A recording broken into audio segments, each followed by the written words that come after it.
You fools have no idea how deadly Ray is.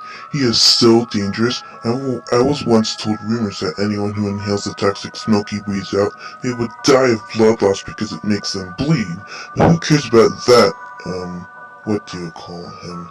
Oh yeah, who cares about Ray, right? He may be toxic. He had a toxic personality then, am I right? Huh? Quiet and shut up, Cornbread. I'm trying to tell a story.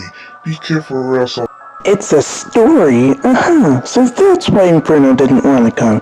That means we were wasting our time only to hear a story? I mean, besides you, who does that? Me. I said besides you, dummy.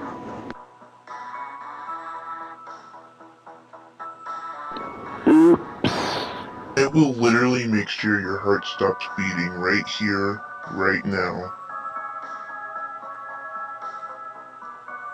But I thought, Seashell. Now do you see what happens if you mess with a guy who's way older than you? Do that again and I'll see if you can actually ride waves. Yeah, Seaweed, shut it! Buttermilk, if you don't shut up, I swear. I was only trying to be here. Anyways, without any further interruptions, I'll finish telling you idiots about Ray.